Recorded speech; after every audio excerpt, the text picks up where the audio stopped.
Hi guys, അസ്സലാമു അലൈക്കും. ഇന്നത്തെ പുതിയ വീഡിയോയിലേക്ക് എല്ലാ കൂട്ടുകാർക്കും സ്വാഗതം. ഇന്നിവിടെ ഞാൻ കാണിച്ചു തരുന്നത് എന്താണെന്ന് കാണുമ്പോൾ അറിയുന്നുണ്ടോ? ഒരു പുഡിങ്ങിൻ്റെ റെസിപ്പിയാണ് കേട്ടോ. അതൊന്ന് ഡെക്കറേറ്റ് ചെയ്യുകയാണ്. ആ ഡെക്കറേറ്റ് ആണെങ്കിലോ അതാകെ അലങ്കോലമായി. എങ്കിലും സാരമില്ല. ഞാൻ കാണിക്കുന്ന പുഡിങ് എന്താണെന്ന് അറിയണ്ടേ? ചിക്കു പുഡിംഗ് ആണ്. ഈ ചിക്കു എന്ന് പറയുന്നത് നമ്മുടെ സപ്പോട്ട ഇല്ലേ, അതിനാണ്. എല്ലാവർക്കും അറിയുന്നുണ്ടാകും, അറിയാത്തവരുണ്ടെങ്കിലോ വെച്ചിട്ട് അങ്ങനെ പറഞ്ഞതാണ്. നല്ല ടേസ്റ്റ് ആയിട്ടുള്ള ചിക്കു പുഡിങ്ങിൻ്റെ റെസിപ്പിയാണ് ഞാൻ കാണിക്കുന്നത്. ഇതിൽ ഞാനൊരു ടിപ്പ് ചേർക്കുന്നുണ്ട്.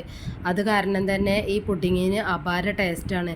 വഴിയെ പറയാട്ടോ എന്താ ചേർക്കുന്നതെന്ന്. വീഡിയോ നിങ്ങൾ സ്കിപ്പ് ചെയ്യാതെ മുഴുവനായിട്ടും കാണണം. വീഡിയോ ആദ്യമായിട്ട് കാണുന്ന ഏതെങ്കിലും കൂട്ടുകാരുണ്ടെങ്കിൽ എൻ്റെ വീഡിയോ ഇഷ്ടമായിട്ടുണ്ടെങ്കിൽ പ്ലീസ് ഒന്ന് സബ്സ്ക്രൈബ് ചെയ്ത് സപ്പോർട്ട് ചെയ്യുക. ആ ഓൾ ബട്ടണും കൂടി നെക്കി കൊടുക്കുകയാണെങ്കിൽ ഞാനിടുന്ന പുതിയ വീഡിയോസിൻ്റെ നോട്ടിഫിക്കേഷൻ നിങ്ങൾക്ക് കിട്ടുന്നതാണ്. പിന്നെ കൂടെ തന്നെ ലൈക്കും ഷെയറും കമൻറ്റും ചെയ്യാനും മറന്നു പോകരുത്. എങ്കിൽ ഇനി ഒട്ടും സമയം കളയാതെ നമുക്ക് വീഡിയോയിലേക്ക് പോയാലോ. ഞാനിപ്പോൾ ഇവിടെ എടുത്തിട്ടുള്ളത് ഒരു 10 സപ്പോട്ടയാണ് കേട്ടോ. 10 സപ്പോട്ടയെങ്കിലും എടുക്കണം, എന്നാലാണ് നമുക്ക് കൂടുതലായിട്ടും ഉണ്ടാക്കാൻ പറ്റുകയുള്ളൂ. ഇതിൻ്റെ തൊലിയും കുരുവും ഒക്കെ ഒന്ന് റിമൂവ് ചെയ്ത് മാറ്റിയിട്ട് കാമ്പ് മാത്രം ഇതുപോലെ ഒരു പാത്രത്തിൽ ഇട്ട് കൊടുക്കാം. ഈ സപ്പോട്ടയുടെ പ്രത്യേകത എന്താണെന്ന് വെച്ചാൽ ഇതിന് ചെറുതായിട്ട് കറ പോലെ ഉണ്ടാകും. പിന്നെ ഞാൻ പറഞ്ഞില്ലേ ടിപ്പ് ചേർക്കുന്നത്, അത് മറ്റൊന്നുമല്ല, നമ്മുടെ തേങ്ങാവെള്ളം തന്നെയാണ്. ഒരു 2 തേങ്ങയാണ് ഞാനിപ്പോൾ പൊട്ടിച്ചിട്ട് അതിൻ്റെ വെള്ളം എടുക്കുന്നത്. നല്ല ടേസ്റ്റാണ് കേട്ടോ ഇങ്ങനെ ചേർത്താൽ. ഒരു തേങ്ങയുടെ വെള്ളമൊന്നും ഈ ഇതിലേക്ക് നമുക്ക് തികയില്ല. അതുകൊണ്ട് 2 തേങ്ങ ഞാൻ പൊട്ടിച്ച് ഇതുപോലെ ഒരു പാത്രത്തിൽ ഒഴിച്ച് കൊടുത്തിട്ടുണ്ട്.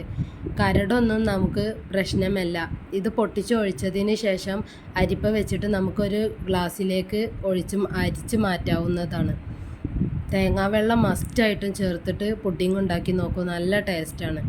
ഇപ്പോൾ ഞാൻ ഇത് നന്നായിട്ട് ഒരു അരിപ്പയിൽ അരിച്ച് മാറ്റി ഒരു ഗ്ലാസ്സിലേക്ക് മാറ്റിയെടുത്തിട്ടുണ്ട്.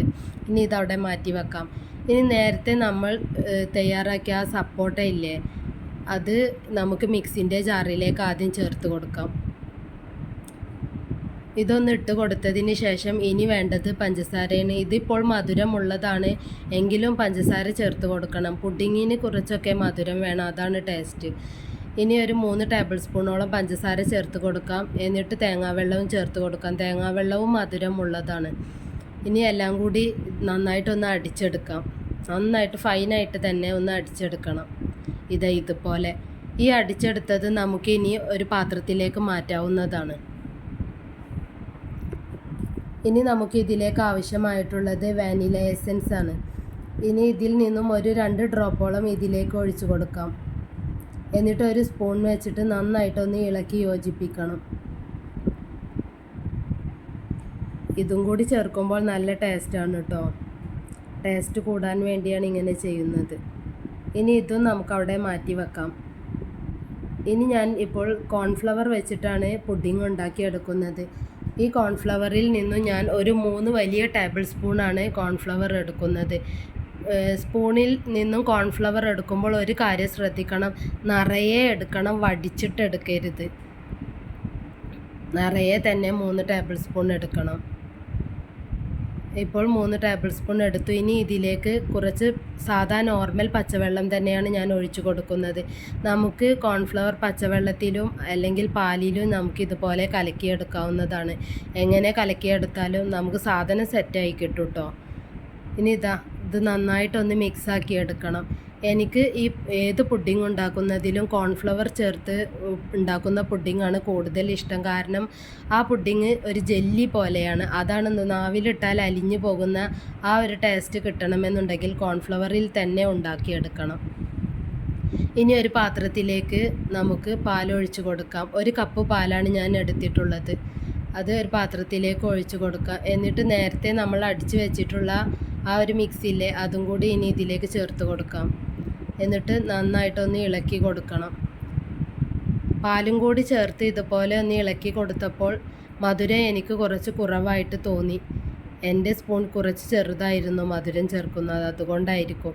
മധുരം നിങ്ങൾക്ക് ആവശ്യമുണ്ടെങ്കിൽ മാത്രം ചേർത്ത് കൊടുത്താൽ മതി കേട്ടോ. പിന്നെ ഒരു ടിപ്പും കൂടി പറഞ്ഞു തരാം. പഞ്ചസാരക്ക് പകരം മിൽക്ക് മെയ്ഡ് ചേർക്കുകയാണെങ്കിൽ കുറച്ചും കൂടി ടേസ്റ്റ് കൂടുതലായിട്ട് കിട്ടും. വീട്ടിൽ വല്ല ഫംഗ്ഷൻ ഉണ്ടെങ്കിൽ ഇതുപോലെയുള്ള പുഡിങ്ങൊക്കെ ഉണ്ടാക്കി കൊടുത്തു നോക്കൂ, തീർച്ചയായും ഇഷ്ടമാകും. ചൈന ഗ്രാസ് വെച്ചിട്ടുള്ള പുഡിംഗ് ആകുമ്പോൾ നല്ല കട്ടിയായിട്ട് കിട്ടും, കാണാൻ നല്ല ഭംഗിയൊക്കെയാണ്.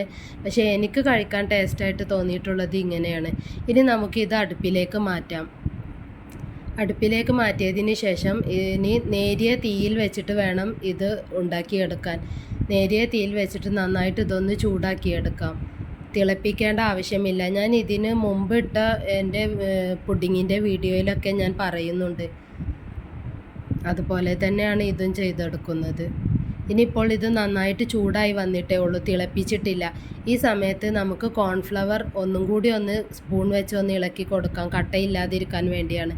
ഇനി ഇതിലേക്ക് ഒഴിച്ചു കൊടുത്തതിന് ശേഷം നന്നായിട്ട് തന്നെ ഇളക്കി കൊടുക്കണം. അടി പിടിക്കാതിരിക്കാൻ വേണ്ടിയിട്ടും ആണ് ഇങ്ങനെ ചെയ്യുന്നത് കേട്ടോ.